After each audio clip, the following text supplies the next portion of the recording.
Rhys Paddick, welcome to the Plant Yourself podcast. Thank you so much, Howie. Lovely to be here. Great. So well, tell us about you. I could do a bad job, but I think you could do a good job. It's always a cool question. Hey, who am I? My brain is always like, do I give you the LinkedIn bio or the Instagram bio, or do I give you like what version of that do I give you? I'll give you like the overview. I'm Rhys. I am born and bred in Perth, Western Australia. So this is in the southwest of Western Australia. I'm someone who walks two worlds. So I've got Aboriginal heritage through my mum's side of the family, and I've got Australian white heritage through my father's side of the family. And I'm someone who's always been interested in culture, right? So when we're growing up, I'm interested to see how cultures intersect and how we, as a people, have this sort of collective agreements and understandings and how we all work together. And with Australia and Australia's history, the Aboriginal peoples of Australia and the white Australians have always had quite a complex relationship. And this is why I really enjoy what I do, which is like I work in culture change. So I go into places and I teach people how to get off scripts, and I use traditional Aboriginal ways of knowing and being. And I sort of translate it into like the modern world, how modern people can understand it, so that people can sort of make their own choices and decisions, and also realize that they're a part of the system, they're a part of nature, they're a part of, they've got intrinsic connections to each other and the planet. So I've always been interested in these sort of topics. I've built my own business around this. So I have been operating for about 6 years in this space, in the business world.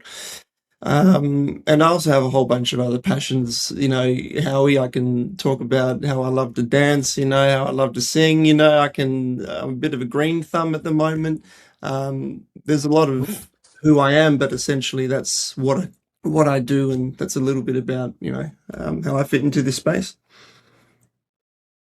Great. So I think that gives us a good starting point, and I hope we'll get into dance and gardening and singing because um,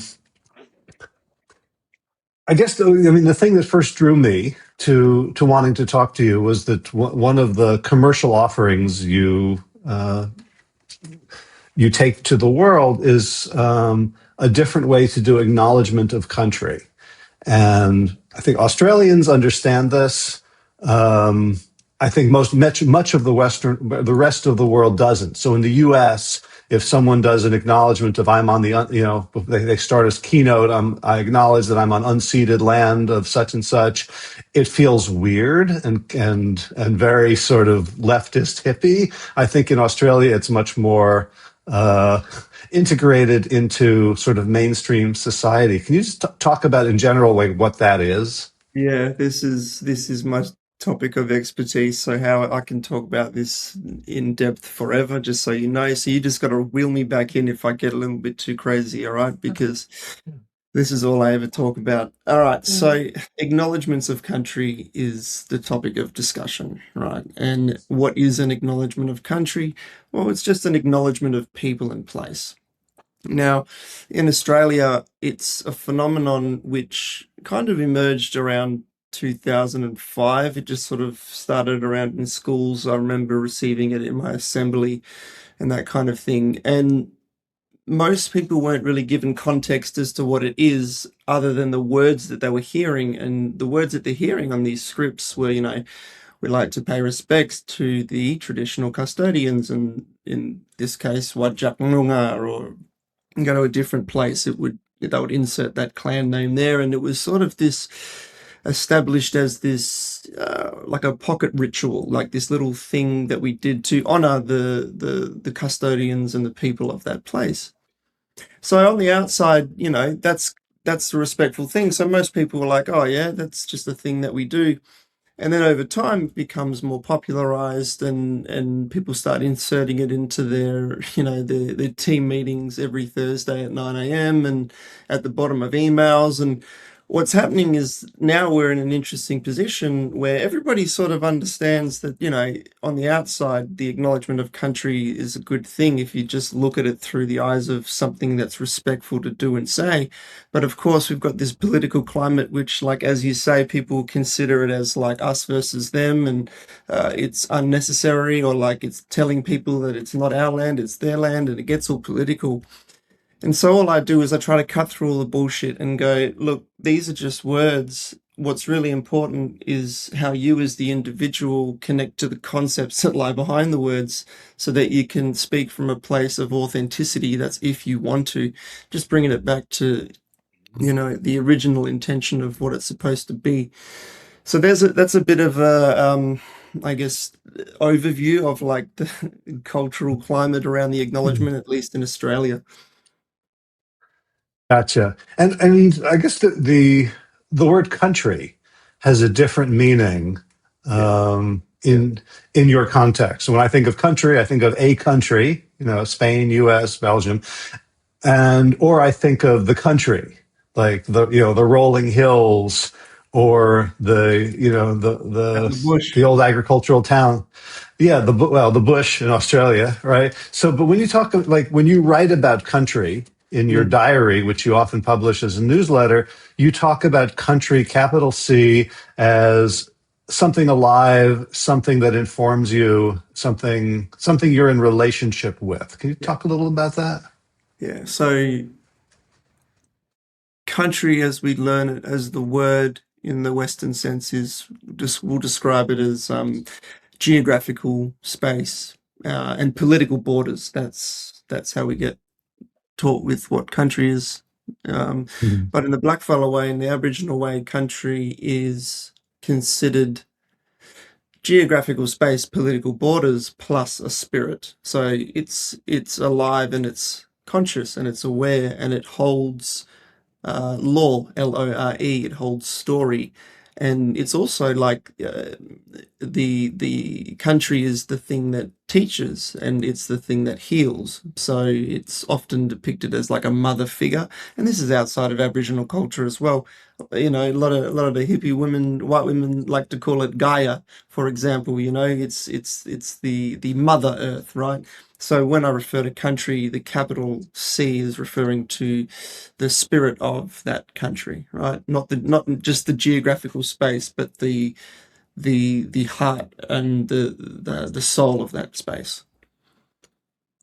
Gotcha. So I remember a bunch of years ago, I interviewed Tyson Yunkaporta, it's a Australian indigenous thinker and writer, and I kept asking him these questions. And this was very early in my journey on these topics, and I kept asking him like intellectual or conceptual questions, and he kept answering them in a way that just confused and infuriated him. He's like, "Well, do you have a river near you? Go ask the river." And Yeah, like, yeah, yeah. I don't know. I'm talking to you. I don't understand. What do you mean? Or it's like have you asked the plants in your garden what they think of that? And it's taking a long time um, for that rain to percolate through the soil of my westernized mind. Do you have some sort of any personal examples of like what it means to be informed by spirit of country, by Gaia, by a living consciousness? You know what you're yeah, it's a really good question, Howie. And like you're reminding me of this meme where there's like the Buddha and the Buddha's like, be here now, right? Be here now. And then all of the followers around Buddha is like, where is that? When is that? How do we do that? Like I'm trying to make a reference to like this way of thinking. Okay, so in the modern world, Howie, we are dominated by the mind, right? We are built into systems, and these systems say to us, here is language. This language is sigils and the glyphs and their spelling. This is why we call it spelling. Okay, and what Uh-huh. happens is like our mind is constantly fixated on the next thing. It's the next thing. It's the next thing. Or it's considering the previous thing. And it's not often right there in the middle. It's not often in a present state. So country is a beautiful, I'm not too sure what to call it in this context, like an antenna. It's more like a feeling, and this goes beyond the sigils that we were taught and the language that we use in our minds. But country allows us to bypass that because what we do, and this is in indigenous cultural thinking, this is the way of being more like, is that when we make a conscious decision, consciously, I'm going to put my awareness and my attention into country. And by the way, country could be out in the bush, or it could be in your, it could be in your room, it could be at your office. You're still on country, but making the conscious decision of like, well, this is country, and then just allowing it to make you present, like you form a relationship with it. And it's usually at that point that you realize that the thing that you're searching for all the time is actually at your fingertips. It's actually in the present and it's in the now. And it's okay just to take a moment with country to let that heal you or let that teach you. Does that make sense Hmm. how I explain that? Yeah. What came to me is like all the obstacles for me to really understand that. So I think it makes sense, and my mind is like, well, but like I'm an individual, and there's something you're talking about that undermines that my perception of myself as like really separate from everything else. That in my sort of readings of indigenous culture, very often that like to think of me as an individual would be to try to understand a cell in my body outside of the context of the other Mm, cells. mm. Is there something worth responding to in that? Are you talking about like how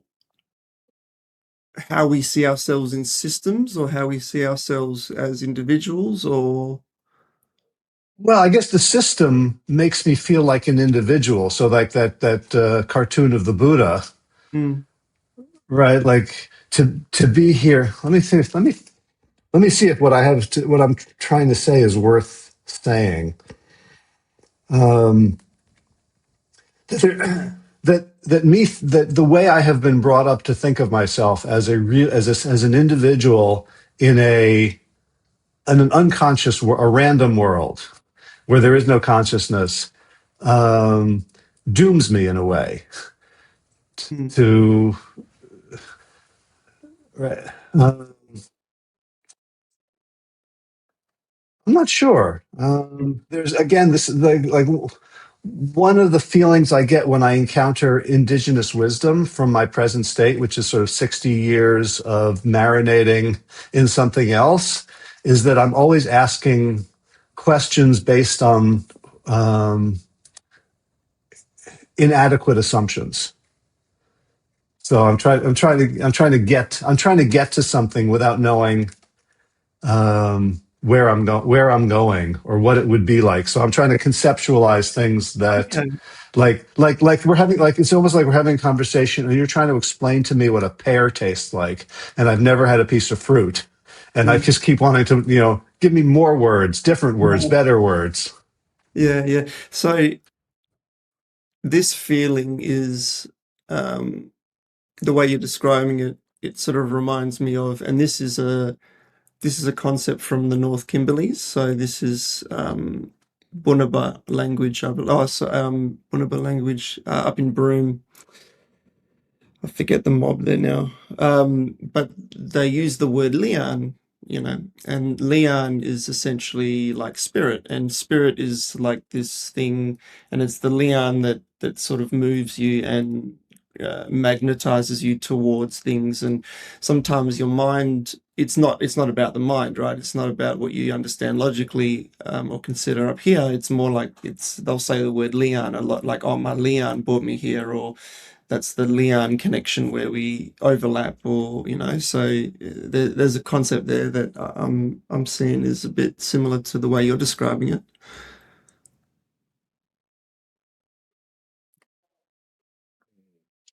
Well, let me plow ahead and see if we can if I can begin to pull some threads together to weave Yeah. something that can keep me warm.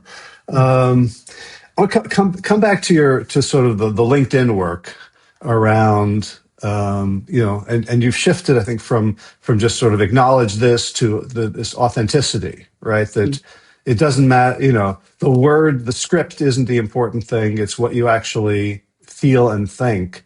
So when you're working with an organization that's firmly rooted in sort of the a Western. We're here to to produce something to make money, and we also have a heart and we want to be responsible, compassionate citizens of the land. How do- how what do you want them to intend?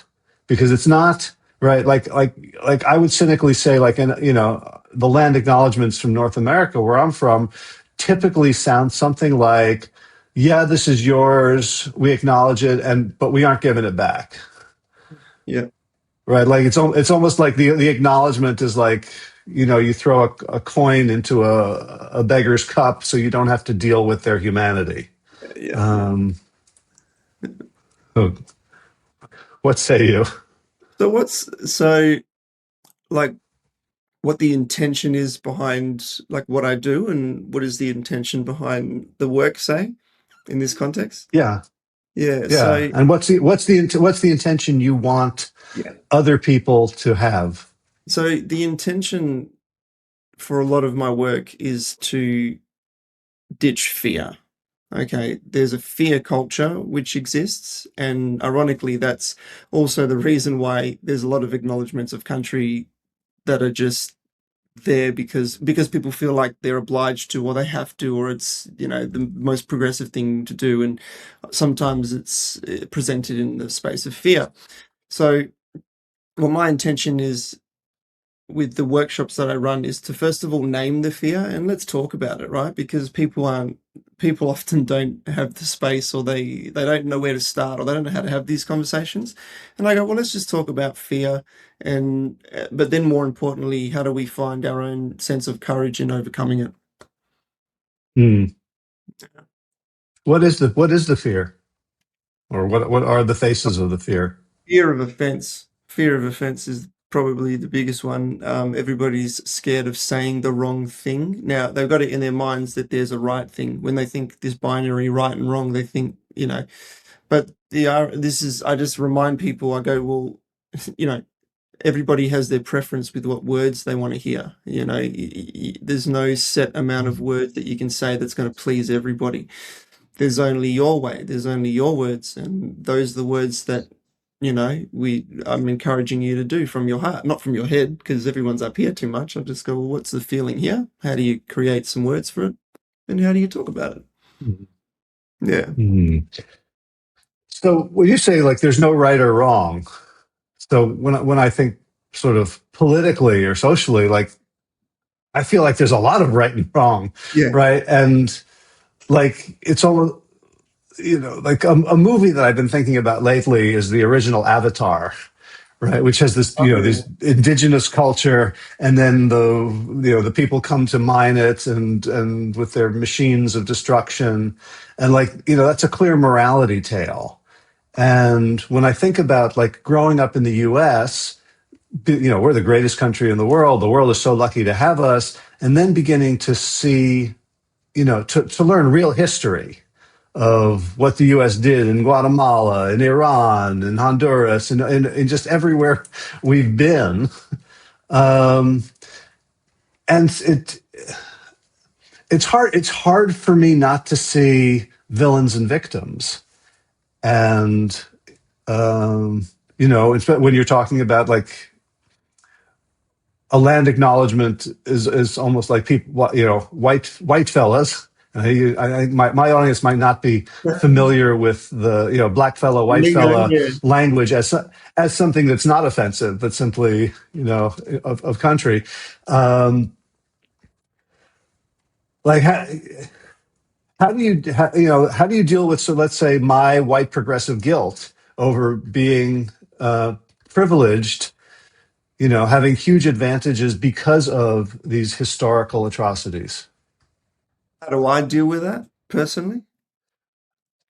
Okay. Or how do you think about it? How would you help Hmm. if I'm a typical participant in one of your things and I come Yeah. in and I Oh, and I and I don't want to give offense and I want to be on the right side and I say things like, "Man, white people suck. I'm so yeah. sorry." Yeah, yep, yep, yep. Okay, yeah, okay.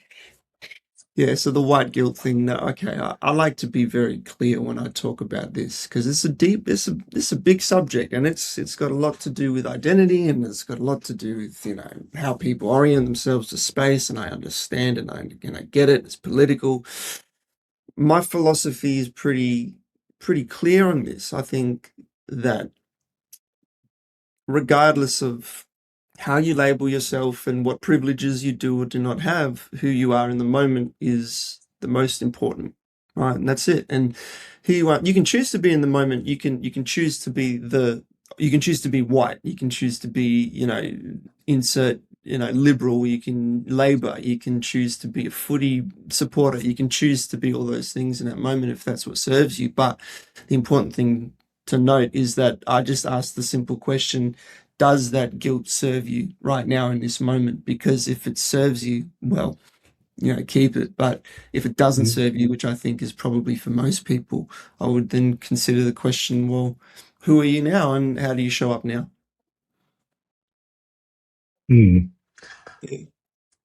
So in a system in which these inequalities and injustices have been enshrined, um, how how should allies show up?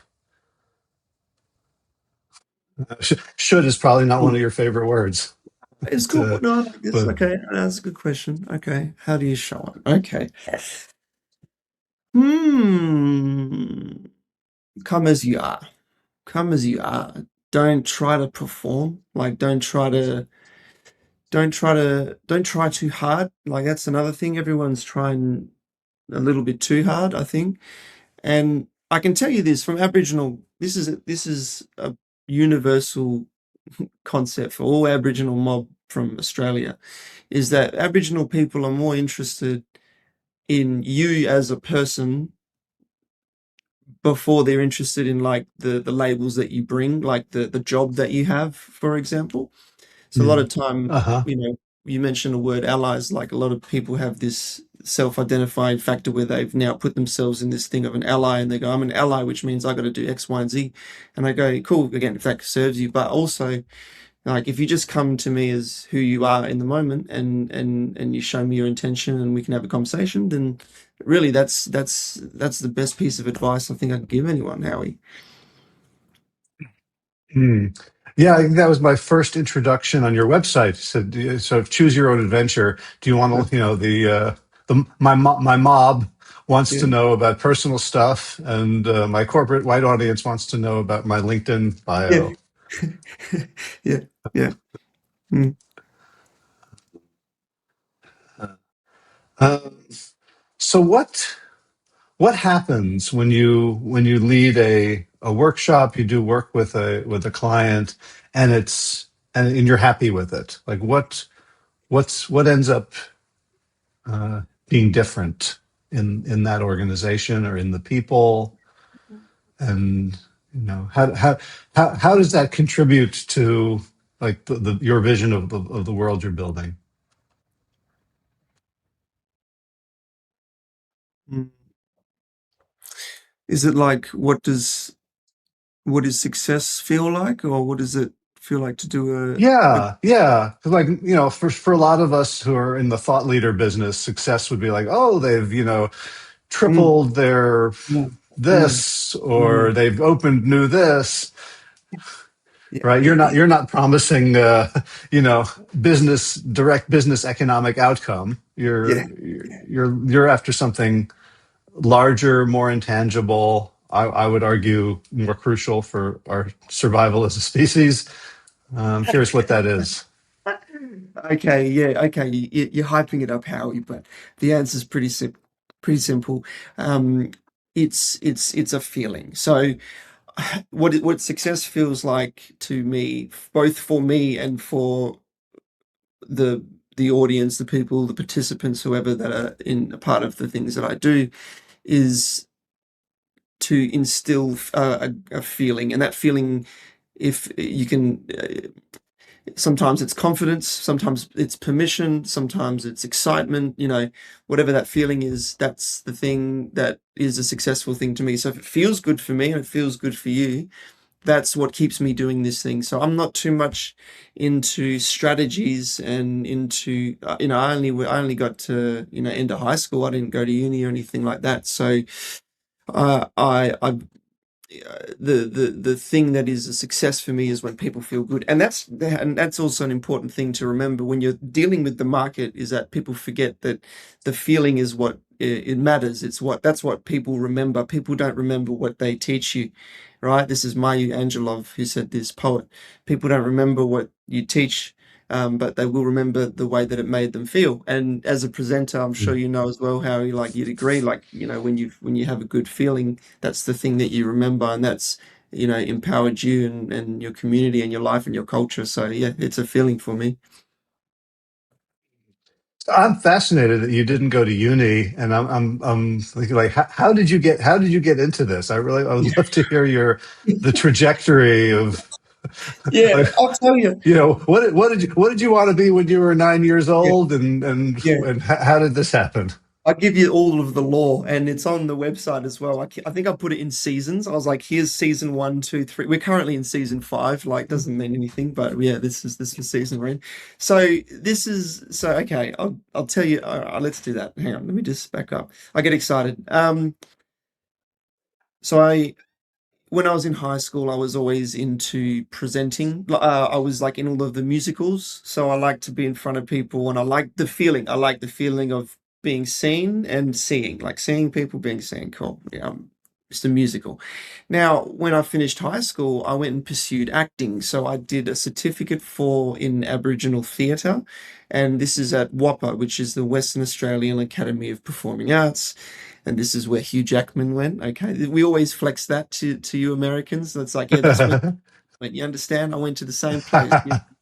So it's a bit of a flex, but yeah, um, that's where I went, and I studied for a year. So we studied Aboriginal plays and playwrights and music and dance, and it was beautiful.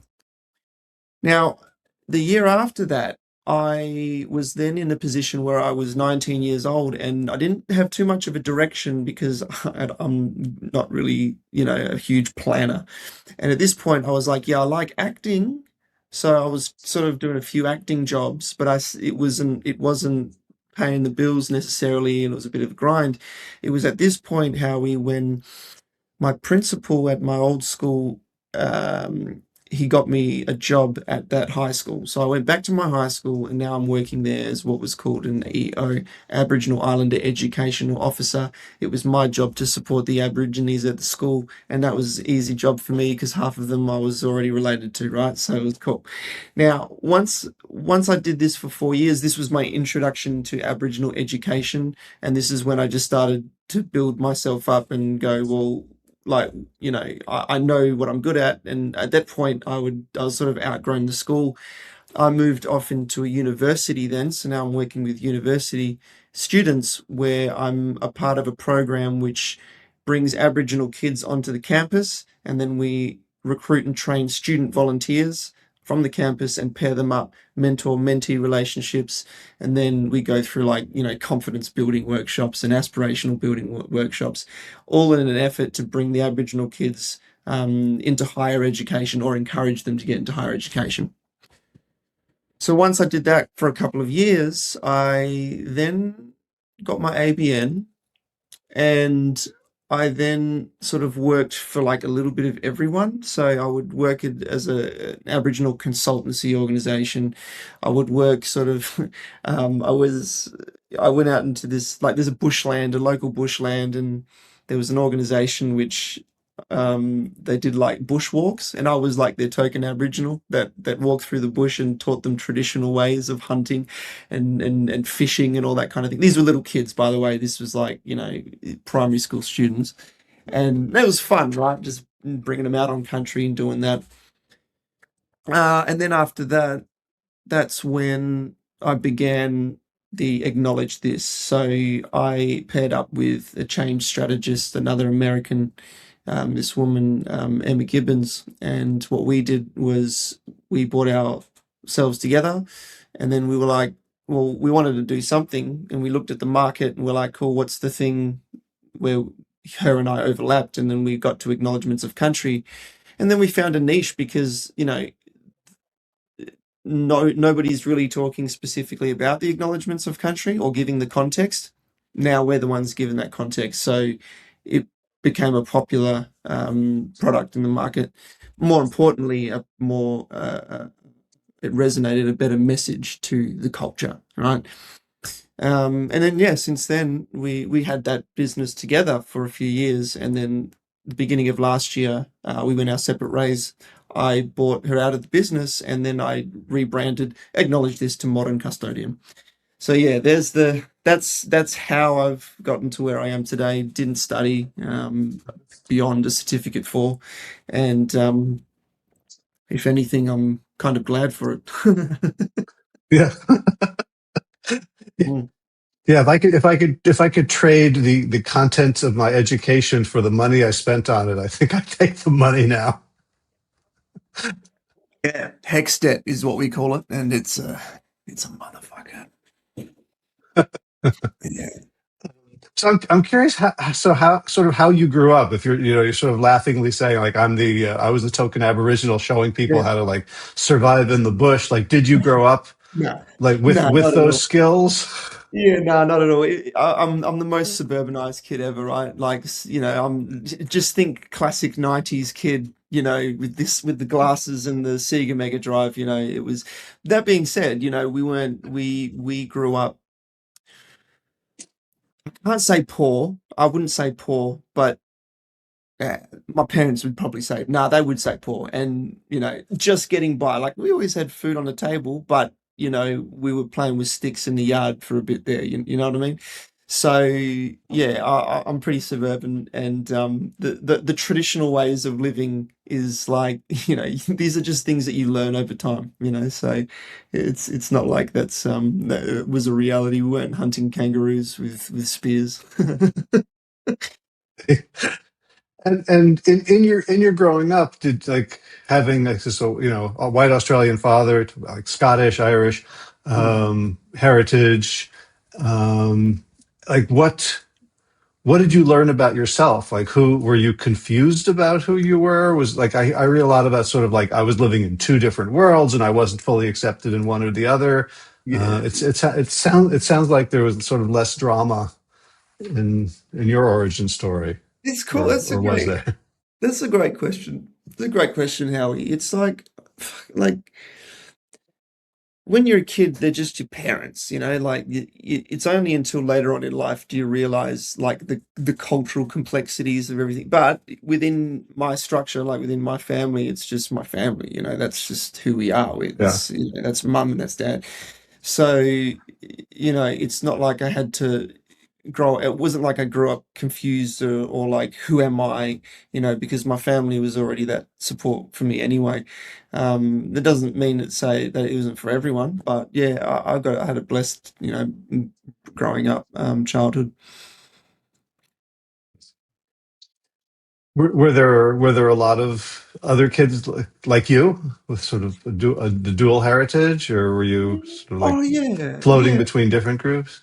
Oh, for sure, mate. Yeah, like most, I reckon, like, yeah, most blackfellas I know, most Noongars I know, I should say, like from here, like most of them got white heritage along the way somewhere. Um, and that's the other thing as well, is that we don't really put it into percentages here. It's not what we do. Like people aren't going, how people might ask you like how much Aboriginal are you, but Aboriginal people won't ever ask that to other Aboriginal people, like how much are you. So that's the other thing as well, which is kind of worth mentioning here, is like everybody sort of have their own connection to country and identity and place. Hmm. And did you grow up speaking any Aboriginal languages? Nah. And like, oh man, the language thing is a whole thing on its own. So for example, the Noongar language here is a language which is being introduced, like reintroduced into the culture, and this is a beautiful thing. This is they're doing this in schools, and they're encouraging white kids to do it as well. And kaya is the word for hello. Kaya wanju, hello, welcome. They're singing it now, so there's a bit of a revival of the language, the local language here. But that being said, it's interesting as well because the amount of fluent Noongar speakers here, I could maybe count on my hand. You know what I mean? It's not a first language here like it is for, like, let's say other mob. Mhm. You go up north to the Kimberleys, and they got hundreds of clans there with hundreds of different languages, and they can have four different Aboriginal languages before they know English. But down here in the southwest, English is the first language for sure. Mm. And we learn So, some of the language, like the language I learned, for example, was never taught in a classroom for me. It was just because I'm in the community, and you hear people talk and you learn things over time. So I'm not fluent now, but I could probably understand quite a lot of what people say. so, guess I'm hearing about your bio and some of the things you were doing, sort of like encouraging and supporting and providing confidence to Aboriginal kids to enter higher education, which is it's sort of like opportunities and leveling up, and but also like some part of my brain is hearing like it's um, potentially diluting or erasing cultural heritage, right? Like we're going to send you through the university, the corporate Mm, machine. You're going to come out, sort of like equality means everyone is like the dominant culture. And mm, I'm curious what is there in place? Like, again, I'm coming from a place of having had just being incredibly disillusioned about the world that I thought I lived in and my place in it, and looking to Aboriginal wisdom, looking to indigenous, um, wisdom traditions to help me navigate. And like what I'm interested in is like not how I can help you, but how you can help me.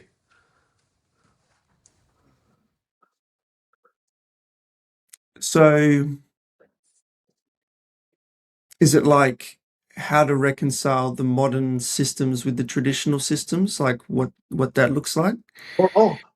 Maybe, or almost like how can like right the modern systems are destroying the earth and Mm, creating epidemics of mental health mm, calamities. mm, And like can we be saved? Are there elements of Aboriginal wisdom that are just desperately needed? So it's not just, okay, we're going to help you go to school and become, mm-hmm, to mm-hmm, have a nice house in the suburbs like we do, but mm, can right. So if you're doing acknowledgement of country, if you're bringing indigenous culture into settler uh, mindset. venues, is you know is there like a positive virus that can get transmitted that can help us just get along as humans? Yeah, I like this. This is a good question. Yeah. So, yeah, you're right.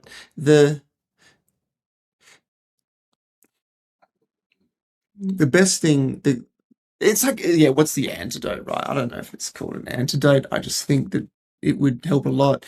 And that would be there's a big fundamental difference that I see that is different between like the modern way of thinking and the traditional way of thinking.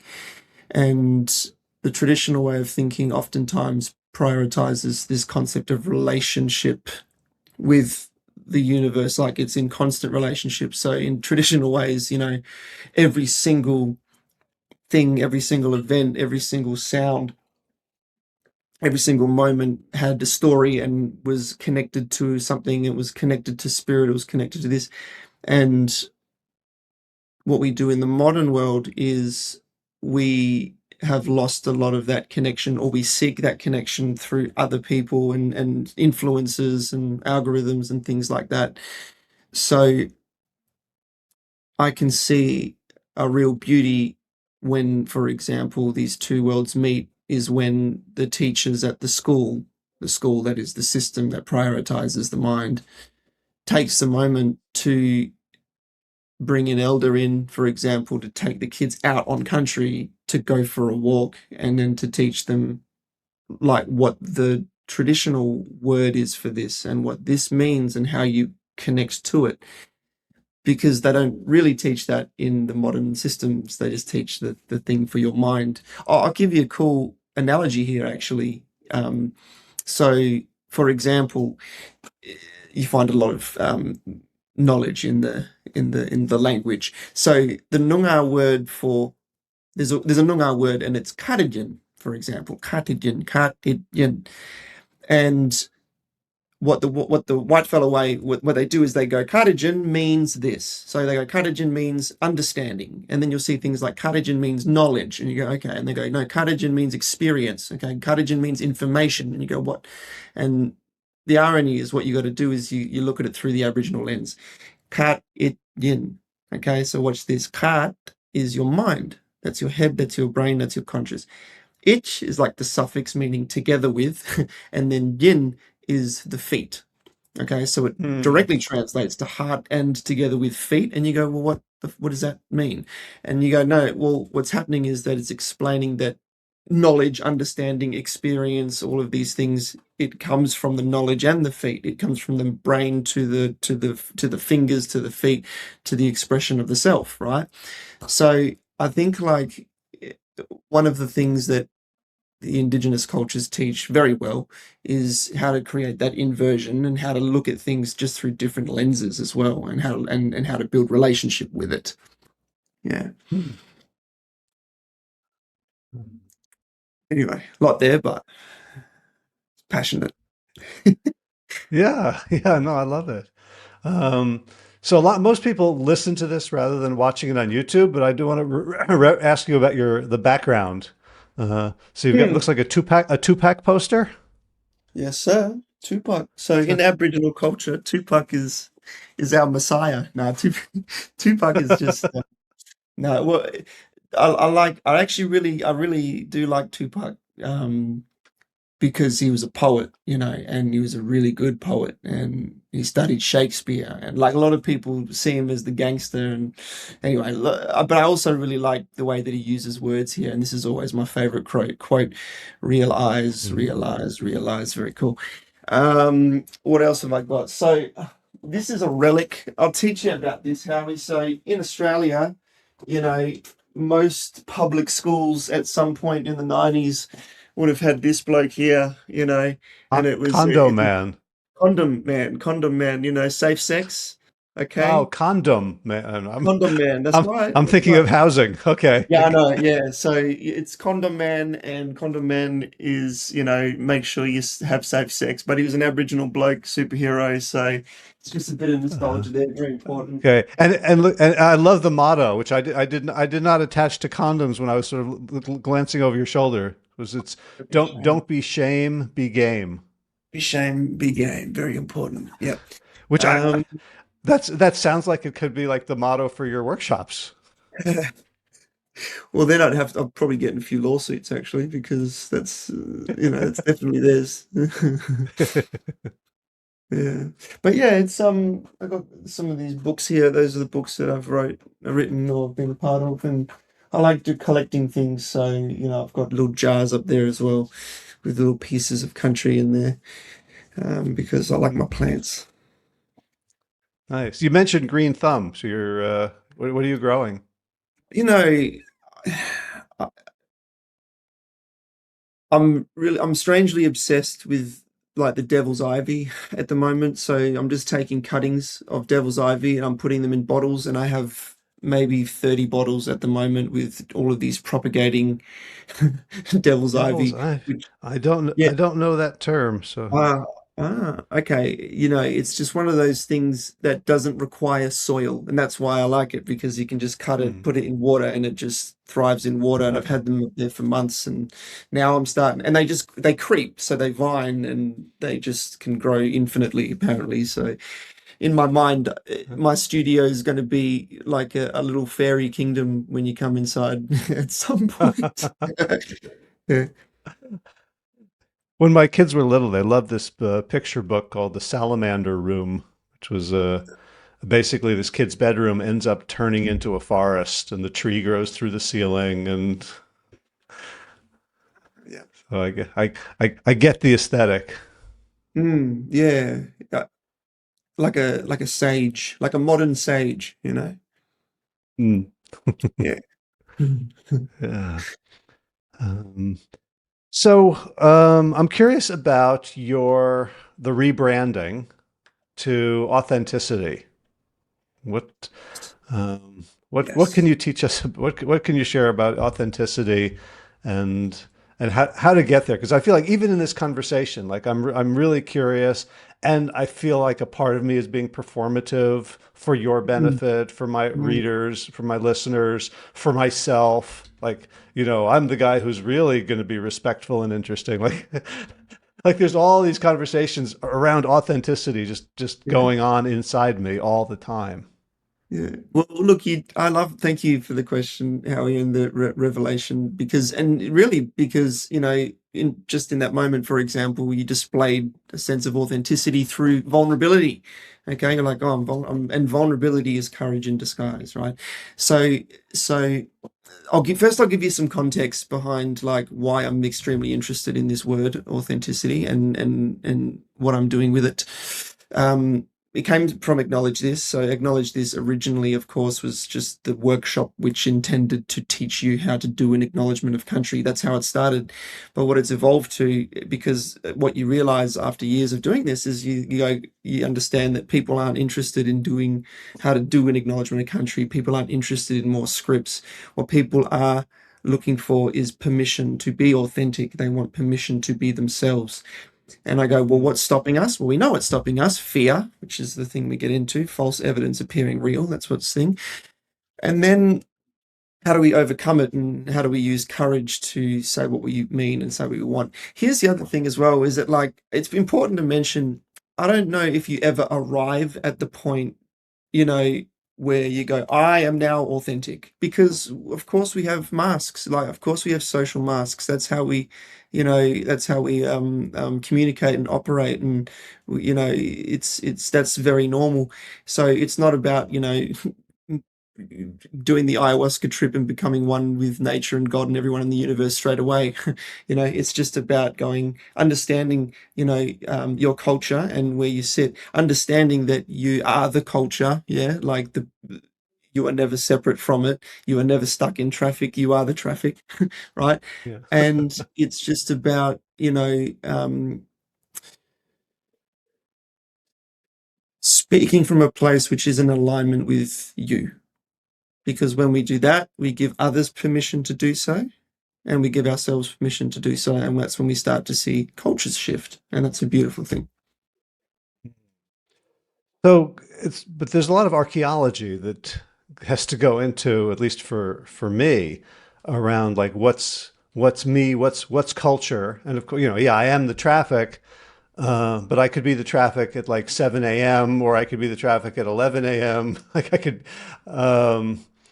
that there's parts of the culture that have sort of that aren't serving me, that have never served me, that serve capitalism, that serve the machine, and make me want to doom scroll, make me want to consume, make me want to continually work myself up into fear because fear makes me controllable and makes me buy more stuff.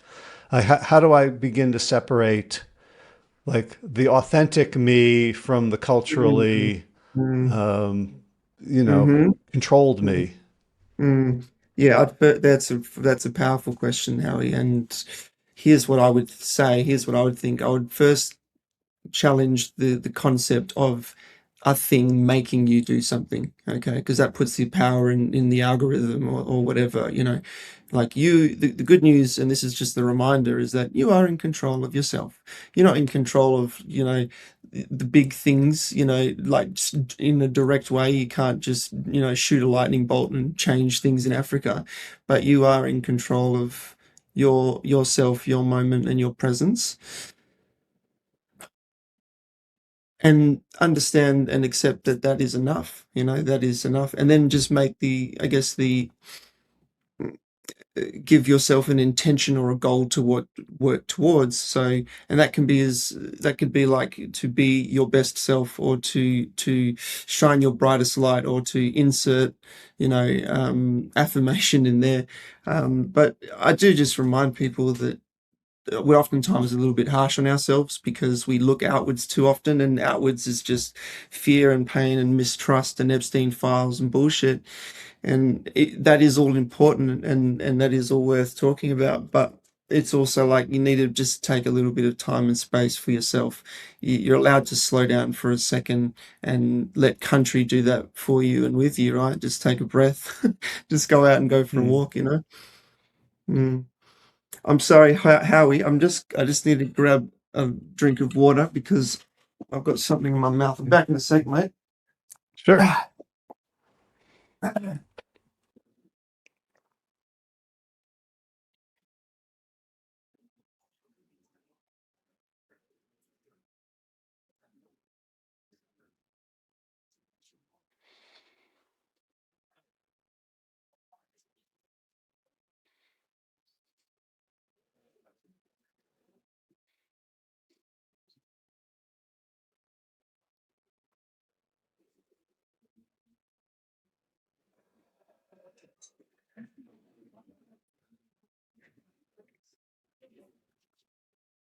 So good role modeling of taking care of yourself. The most important thing to do, Howie. Mm. I'll But drink take to care of that. yourself first before you take care of anybody else, I reckon. Yeah. So the hour's up. I'll let you get on with your evening. I'm having a great time, Howie. I'm in no rush, just so you know. Okay. You know, Okay. yeah, it's mid-arvo here. It's I've still got a bit Oh, of okay. time Right. until the evening, but yeah. But this has been good. Right. I'm appreciative of you, Howie. I just got to say, um, it's really an honor to be seen and be spoken to. Because yeah, it's not often that people reach out to me, so I appreciate this conversation, mate. Yeah, and I'm being watered by it. What one of the things you said that sort of stuck in my mind around loving to perform and to see and be seen, like I had that too, and I always repressed it. Like as like you know, I would allow myself to be on stage for very brief moments, and but it was always like, oh, guilty pleasure. Right, like, oh, I want people to applaud because I come from a Mm. family of actors, and Yeah, the thing I got from them was that they were always trying to be the center of attention. Right, like yeah, the joke was, so and so, the way they would, the way they'd be interested in you is by asking you if you'd seen their last play. And so yeah. to be able to hear like, okay, so for me wanting to perform, wanting to make people laugh, um, wanting to entertain, Mm, like mm. there's value and virtue in that. And I really, from just spending an hour on your website this morning, just really enjoying the energy of like, let's not make anybody wrong. Like you honor your Aboriginal roots, you honor the Scottish roots, right? Around commitment, around loyalty. Like you're looking for what's good and what's right and what's alive in a lot of different places. Thank you. Yeah, it's it's an ongoing journey. It's important is to have fun in the moment as well. That's another thing a lot of people forget, Howie, is making time to enjoy the moment, making time, you know. Mm. Everybody says that, like they go, "Oh, I don't have the time. I don't have the time." I go, "Oh, I reckon that's a story you're telling yourself, mate." Mm. I'll turn that lens on myself Yeah. as soon as Are we you get having off the fun? call. I think Are there's you something having for fun me. with your practice? Are you enjoying it, mate? It's a good question. I think I haven't caught. I think my practice has not caught up to my consciousness. Um, I mean, honestly, some of the things I think hold me back are like I want it to be fun all the time, and like there's a whole bunch of things that need to happen in a practice that require sitting down and doing some hard work. And I'm like, well, that doesn't sound like fun. Yeah. Yeah. Yeah. So I think it's also important to kind of expand the idea of fun beyond like the pleasure hit of the moment into Mm. like putting together a spreadsheet of 20 people to reach out to can lead to like can lead to fun, even though it might not be intrinsically like making me jump for joy. You know what? I love that you mentioned that because, yeah, you've got the duties that you don't want to do all the time, but you've got to do them. And in that case, I go, well, but you can also change your environment. Like, so I go, I'm going to make my environment fun so I can do a mundane thing. You know what I mean? So that's when I put my Mhm. music on, I put my candles on, like I change it up, I sit differently and my mind is like, I don't want to do this. But I don't know, the spirit kind of goes, yeah, like again, country, right? This is something that is in Leon. there's a bit of balance there. Yeah. I like that. Yeah, I think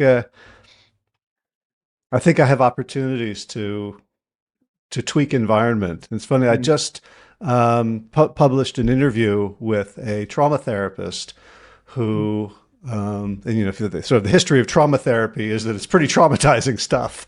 For mm, like you sit and you like relive the worst moments of your life over and over again with a stranger, and the way mm. he does it is.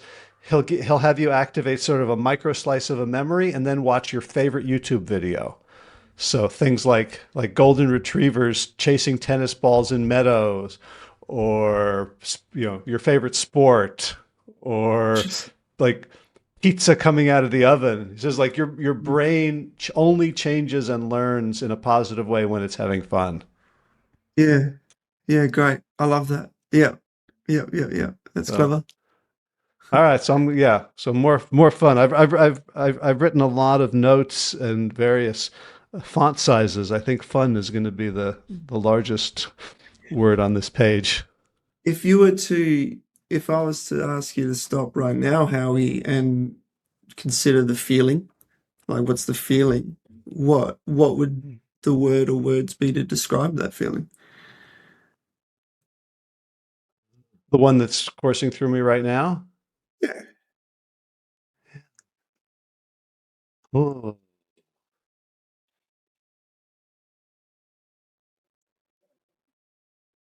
I think there's two. I Mm. think they're they're in some sort of dynamic tension. There's kind of an eagerness and there's kind of a weariness.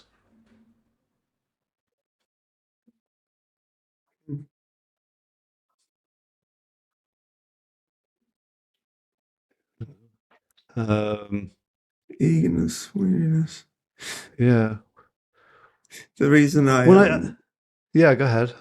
no, the reason this is something I usually ask people, at the end of a conversation or the end of a workshop or whatever, um, because it usually helps to just remember and identify that feeling, like I said, because it's the feeling that we remember and it's not so Mm. much the words, I'm feeling gratitude and appreciation, a little bit of contentment as well.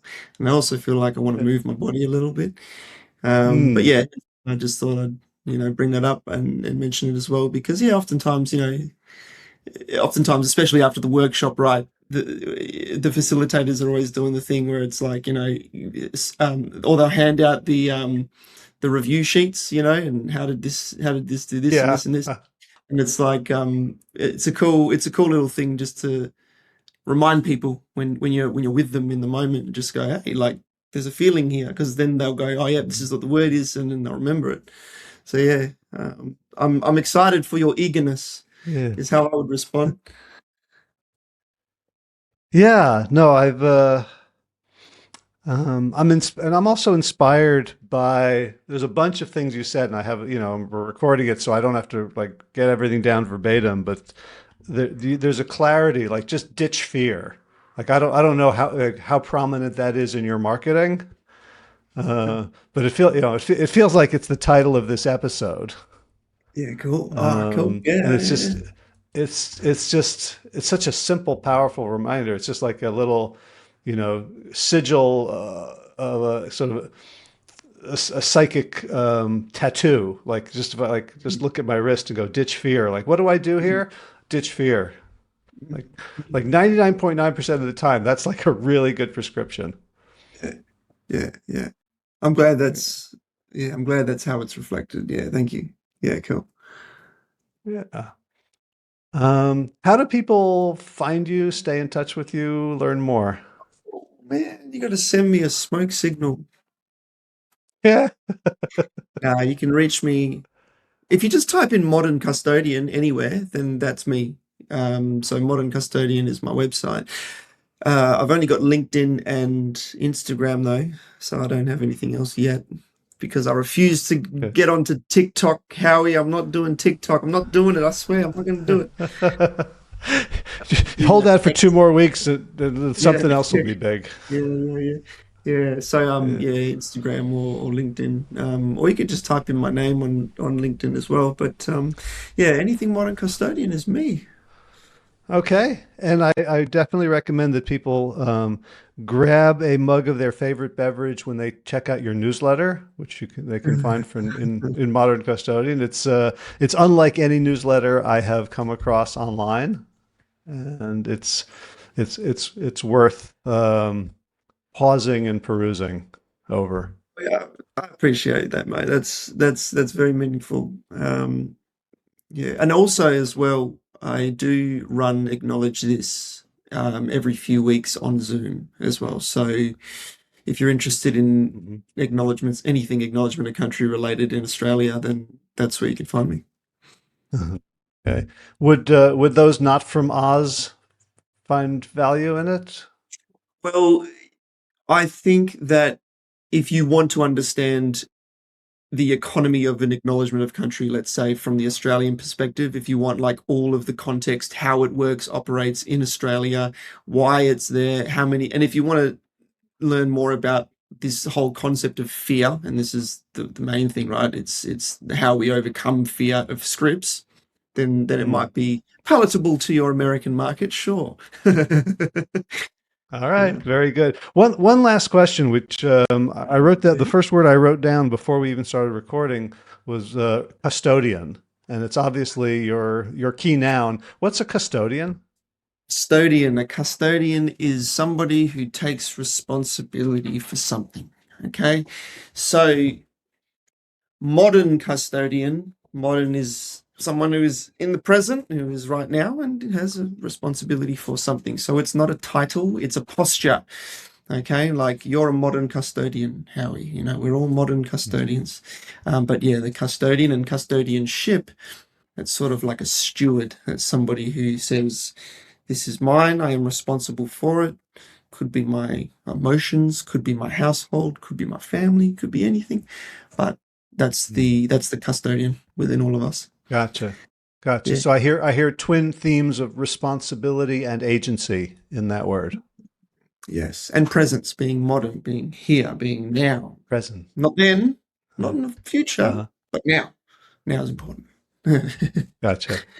Yeah. All right. Thank you, Rhys Hey. Paddick. Thank you so much. It's been as I check in with the emotion around this connection. It's definitely gratitude and a sort of a rising. It's it's getting to be spring here in the Northern Hemisphere and sort of feeling like the rising to meet it. And you've given me some language and energy with which will help me do that. Okay, well, I'm gonna say Dabakan Korling Yay, Dabakan Korling Yay. So Dabakan in Noongar is slowly, that's what it means, slowly. Korling is going, so it's like you're going slowly. And yay is the word for the now. It's the word for presence, which I love. Yay, yay. So what I've Yay. done on Dabakan Korling Yay, which is go slowly, be present. So this translates to the most Australian proverb that I can think of, which is take it easy. All right. So take it easy, Howie. Bakan kuling yay, Okay, take it so easy. I was just listening to the Eagles last night. Oh So, yeah? so So don't you were a let the man of sound of your culture. own wheels drive you crazy. Yeah, well, cheers, Howie. Anytime, mate, reach out. I'm excited to see Awesome. what this and yeah, cheers, mate. Appreciate you. Well, I appreciate you too, Rhys. Thank you so much. Bye, brother.